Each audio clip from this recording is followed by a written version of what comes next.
Hello and welcome to New Europe Studios on Place Jourdan. I am Dan Alexe. With us today, Mr. Slaviša Grujić, who is Vice President of one of the 4 Vice Presidents of the autonomous region of Vojvodina in Serbia. Now, welcome. Thank you. Grujić. Thank you very much. Vojvodina is one of the most colorful regions in Europe, one of the most mixed. It's like a Yugoslavia in miniature, and it has an extraordinary mixture of languages, cultures, ethnic groups. How do you manage all this? I will add a little bit more. I will say it's like Europe in a miniature, because we are created several hundred years ago as a place where more than 26 nations came to live together. And During the Austro-Hungarian during Empire. the Austro-Hungarian Empire, yes. It was a plain full of swamps, and then after making some channels between 2 rivers, Danube and Tisa, we got a beautiful soil, a great soil, dry soil for harvesting. And then Austro-Hungarian Empire, at that time it was Maria Theresia, she decided to send to Vojvodina colonists from all places of her the empire. That's how came Germans, Slovaks, Czechs, Hungarians, Croats, Serbs, Romanians, and others. And even strange minorities about which people haven't heard here, like Yes. Rusyn. Yeah, Rusini are Rotenians, and the most famous Rotenian who is speak Andy a Warhol. Kind of Ukrainian. It's kind of. It's different, but Ukrainians came also. So Polacks. No, so it's an enormous kind of Melting pot. Oh, it is, and it's our big advantage. How we are managing? Let's say that our parliament, Vojvodinian parliament, is the most multilingual parliament after the European Union Parliament. It's 6 languages. 6 official languages. 6 official languages. For 2 million people. 2.1, yeah, something like that. Yes. And What are the languages? Well, it's Serbian, Hungarian, Romanian, Rotenian, Slovakian, and Croatian. 6 languages for 2 million people. Yes, but our public service of Vojvodina is broadcasting like, I don't know such example anywhere, in 10 languages. Every single day they are broadcasting in 10 languages. So it's Ukrainian, Roma, it's Bunjevci. So even in Gypsy, in Roma. Yes. You have quite a large number of Roma people, and it's very important for them to have opportunity to watch program in their own language on a daily basis. No ethnic conflicts? Thank God, no. We manage in all these situations what happened in the past 20 or 30 years in former Yugoslavia all over. We managed to live together.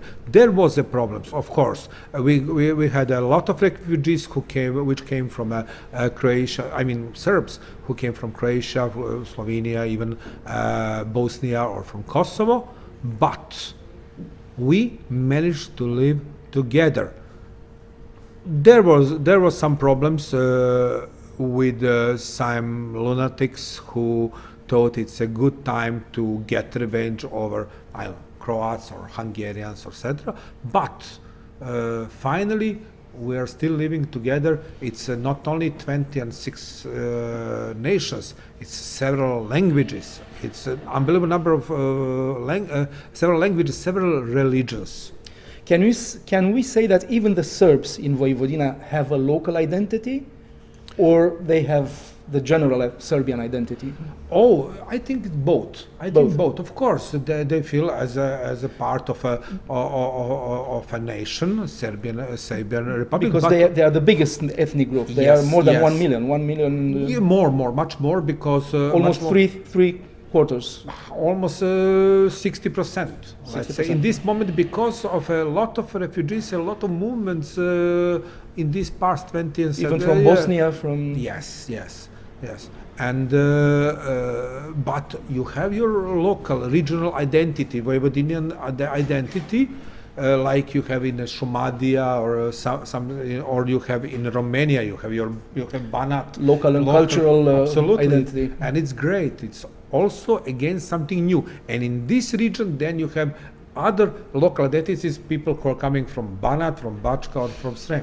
But you must have had some political pressure from Belgrade, because Vojvodina's autonomy was scrapped for a while. Oh yeah. It was created by Tito, Yes. I think in the constitution of 74. No, it was or first something, right? created in 1945. 1945. After Vojvodina became a part of Serbian, Croatian, Slovenian Empire kingdom in 1918. But after the Second World War, Vojvodina was recognized as a region, as a province in Yugoslavia, but in part in Serbia. And in 1974 we got The right of veto and in everything. the parliament, yeah. the federal parliament, And like now it's- Kosovo. Like Kosovo. Absolutely, well. And Milosevic scrapped the autonomy of both regions, Yes. Kosovo and Vojvodina, Yes, yes. in 1990. 1990, something like that. After No, his for- famous for- discourse in Kosovo Polje. 1988, everything, I can say that everything started in 1988. Because of a kind of Serbian resentment against what Tito had done, because Tito, being Croat and Slovene, Yeah. tried to balance the power in Yugoslavia. If you ask me, he did good. He did good. I think that in the time when he was alive, we had quite good balanced situation, and that was good. And we have a peace.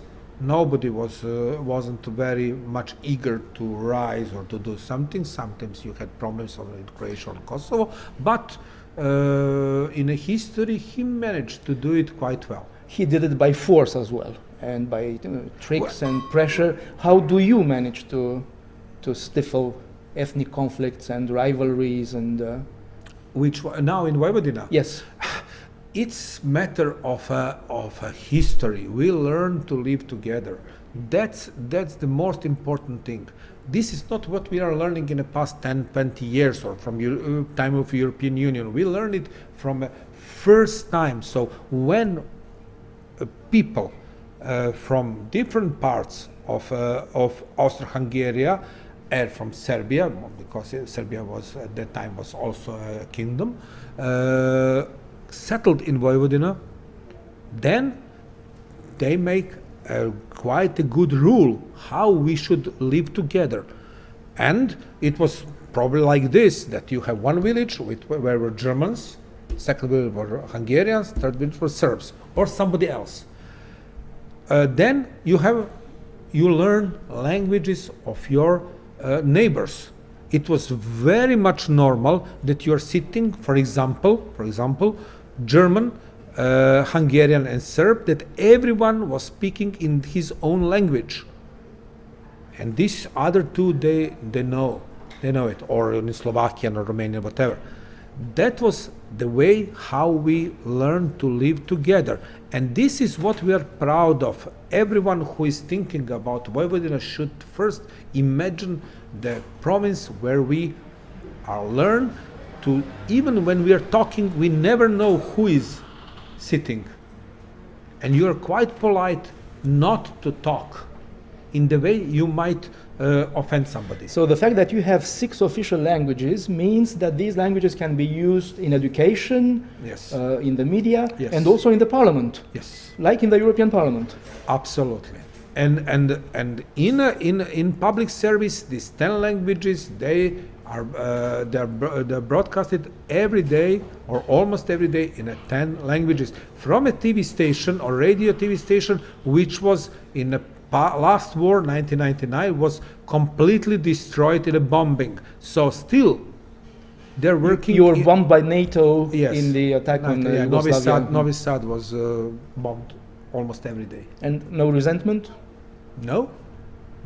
To whom? against the West Why? because they bombed you. I don't understand that. I can't understand that I should hate anyone.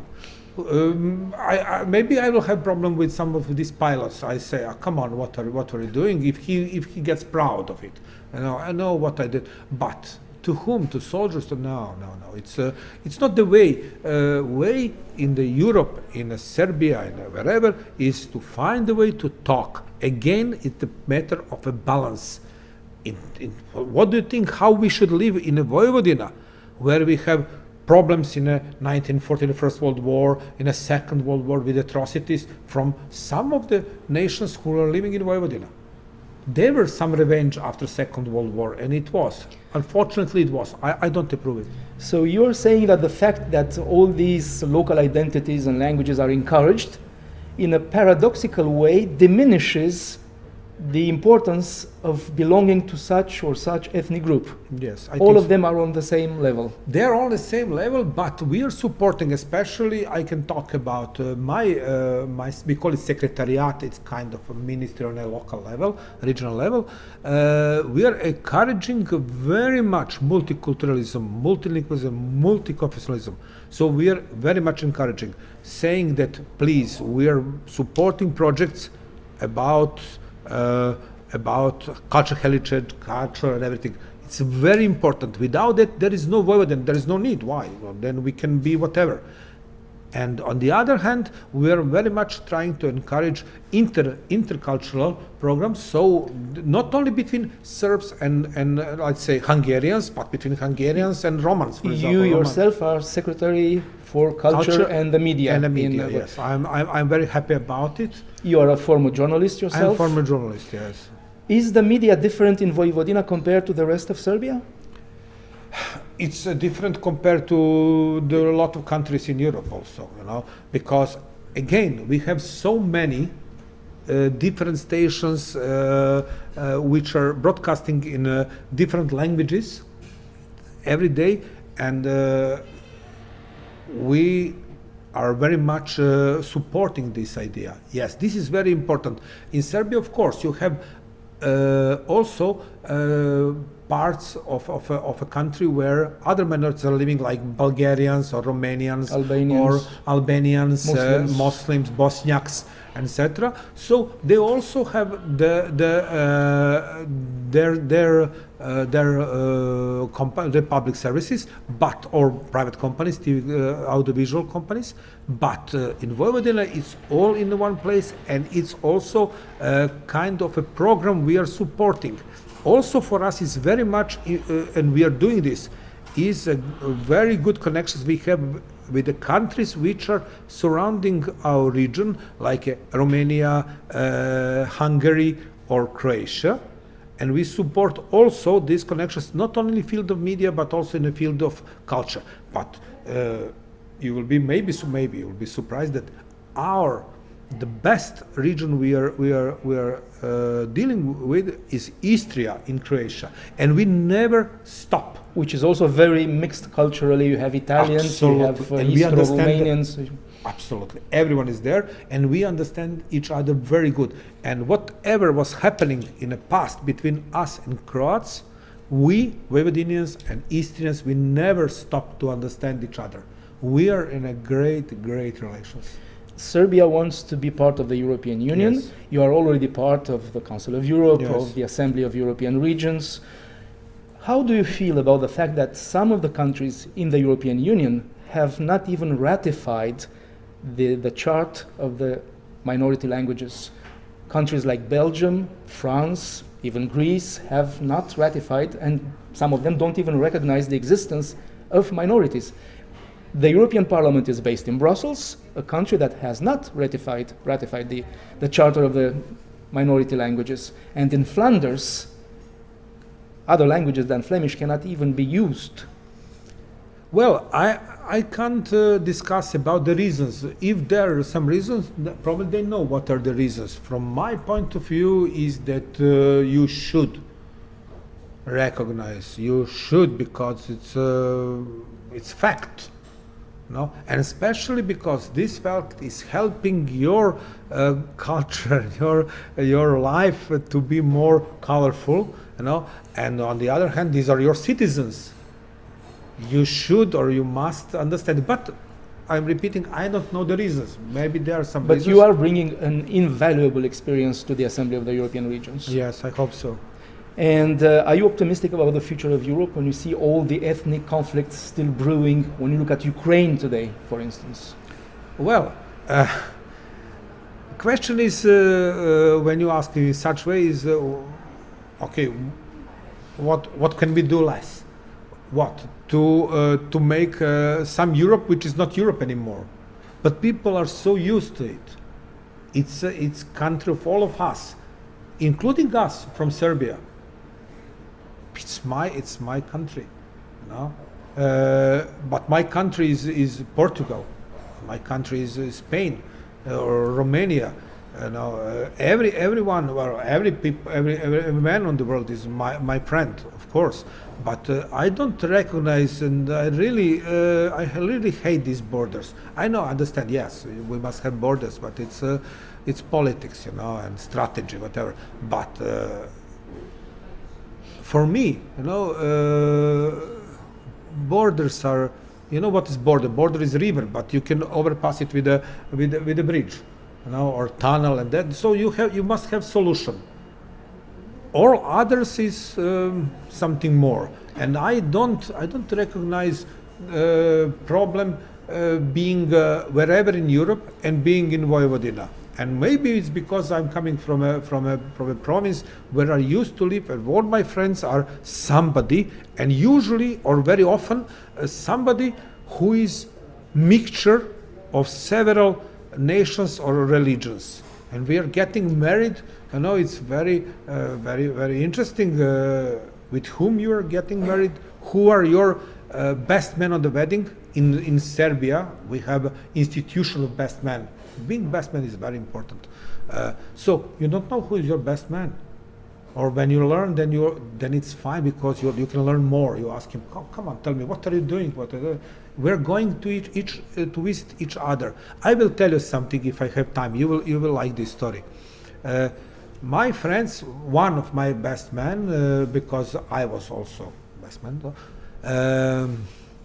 He says that he thinks he's German. But he thinks because he says, you know, I found my family even in Turkey. I said, but how I look like you are not Turkish at all. You might be Croatian, maybe you are Hungarian, but I think you're German. And okay, his wife is Hungarian. And in the time when we are celebrating Christmas, and in Serbia we are celebrating Christmas in January, 30 days later, when following all calendar. Yes, she found that in that moment several of us guys we are without wives. And what she did, she invited us to their place of German and Hungarian. And she did it in an Orthodox way. So 3 or 4 of us were there. We were celebrating with their house. We were celebrating Christmas in a proper Orthodox way. A splendid example of that is Vojvodina. I was so happy, but we were all happy because it's normal. a splendid example of tolerance and cultural mixture. Absolutely. So the message you are bringing is that one can have multiple identities, layers of identities, and be proud of each one of them. It's the way to be very, very calm towards other nations, not putting it so high, but the other way to try to understand and to live with these differences. This combination is giving you a great joy. This is Europe. This is Europe, absolutely. Slaviša and I want to be Grujić. part of this Europe. Slaviša Grujić, thank you for being you. with us. Thank you. We had with us Slaviša Grujić, Vice President of Vojvodina, of the autonomous province of the north of Serbia. Thank you for being with us. I am Dan Alexe on Place Jourdan. The studio is New Europe. Thank you for being with us.